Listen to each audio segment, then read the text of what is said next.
No one threatens Samcro. That was a line spoken in one of my favorite television shows of all time. Sons of Anarchy, a literal wild ride into the life of an eccentric outlaw motorcycle gang based out of Northern California. In this video, we will be looking at the lead character in this one-of-a-kind show, Jackson Teller, also called Jax. Was he a decent man? A good man even? Or did he simply live up to his title as a true son of anarchy? A human being who caused chaos everywhere he went with no regard for others. Can a man be both an outlaw, while keeping with ideas and morals of family, wanting an ethical life for your children? Let's dive in and see if Jax Teller was just a good-looking piece of shit outlaw who talked the talk in such a lovely way that we tended to believe his bullshit. Or was he truly a good man at heart, simply thrown in a family legacy of breaking the law? How can we make this judgment about this character? Well, by doing what we always do, analyzing his own words, which will grant us insight into the man's soul. Sons of Anarchy was not just a show about a bunch of outlaw motorcycle riding thugs.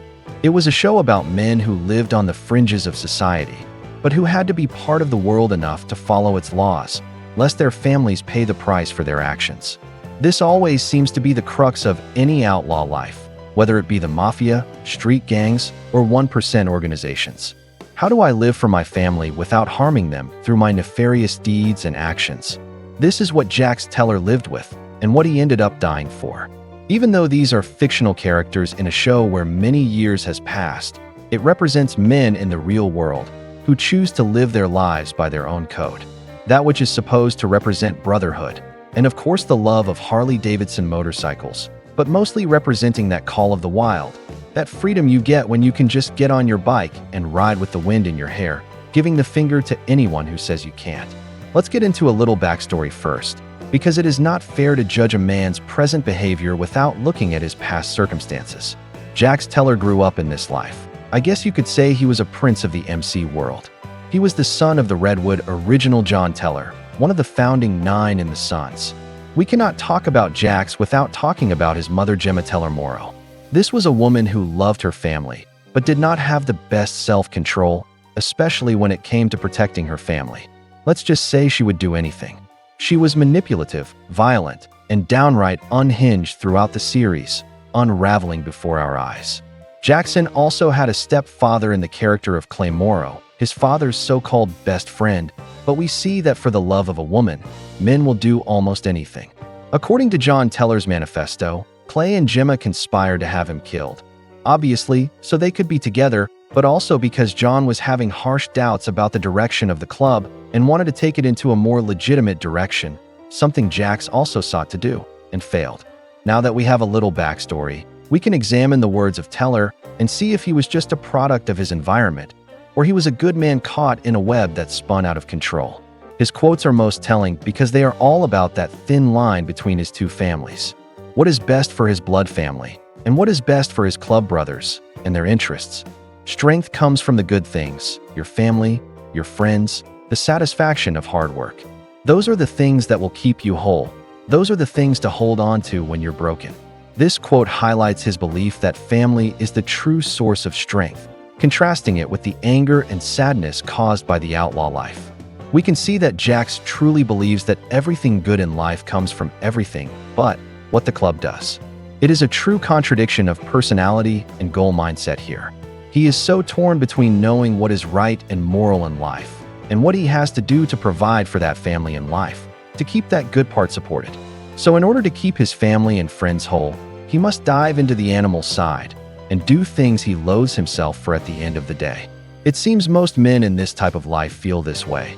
Although some are just completely insane and in love with the fast money, women, and violence, many seem not to be fooled in the least by the fact that they would never want this type of life for their children and do not want any of the blowback associated with what comes with the life. This works hand in hand with our next quote. A good father and a good outlaw can't settle inside the same man. This line directly addresses the core tension that defines his character, as he realizes he cannot be both the leader of a violent outlaw club and the protective, present father his sons deserve. This proves the point that Jax knows a good man cannot be an outlaw, because if he thought he was doing the right thing, he would not lament about his outlaw ways. Notice how Teller says strength comes from good things, but does not mention the club, though he mentions his friends. He knows that everything he is saying is everything the club is not. This segues perfectly into our next quote. When I look at my day, I realize that most of it was spent cleaning up the damage of the day before. In that life, I have no future. All I have is distraction and remorse. This reflects his growing realization that the club's cycle of violence is unsustainable and destructive to his dreams of a better future for his family. We can see that throughout the series, there is a sort of push and pull going on with Jax. One moment he is trying to fulfill his role as a legacy heir to the club, especially when he initiates the downfall of his stepfather Clay Morrow, finally replacing him as president of the club. And the next, he is growing a beautiful family with his surgeon wife Tara Knowles. They are raising 2 sons, and he is fighting the urge to pull away from the club, especially because Tara is halfway out the door, making moves that ultimately cause her death.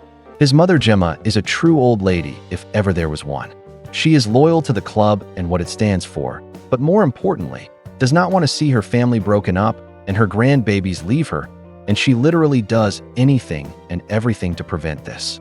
With all these obstacles, Jax Teller's journey to escape the sorrows of 1% life were doomed to fail from the start. He was far too entrenched in that life, even before he knew what it stood for, being born into the legacy of writing. Also, finding the journal of his late father did not help his situation. He was already straddling the line, but when he read his father's journal, a whole series of poor decisions and actions would unravel everything. His father, John Teller, felt as he did. He knew this was not what he wanted, and not what he started writing for. The club that he founded went in a direction that caused a rift between him and Clay that could never be repaired. Like father, like son? Yes and no, because Jax ended up living and dying like his father in all ways. But he also ended up becoming a full-on menace to society in the final season, turning into everything he spoke against. It was as if he knew that he could not be redeemed after all he had done. He was a monster, he thought, and his only option was to get revenge and go out the way he came in, and that is exactly what he did. I actually thought there could be a happy ending for him, and there were signs that he was making plans to exit the life and bring a better life to his boys. But in the end, he totally went the opposite direction, especially after his wife Tara was killed. He then found out it was his own mother who did it, and the lies spawned by this series of events completely tore him apart, along with the club. If you clicked on this video, then you are just like me and love to analyze our favorite shows and characters so that we can always keep them alive and learn from their triumphs and failures. This was a show that was highly entertaining, with dark comedy and violent drama at every turn, and like The Sopranos, characters would die all the time. But unlike The Sopranos, it seemed no big deal sometimes, and they would just move on. The deaths happened so abruptly, sometimes for such beloved characters, like Sheriff Wayne Unser, Deputy Chief Hale, and Bobby Munson. Love those guys, right? Even Tara's death just hit you in the chest, with no big build-up scene, just having a surprise run-in with Gemma. So, from these quotes and actions, we can see a man who was deeply conflicted about the life he lived. He seemed to be a man genuine of heart, but was so quick to anger and outbursts that it blew up in his face.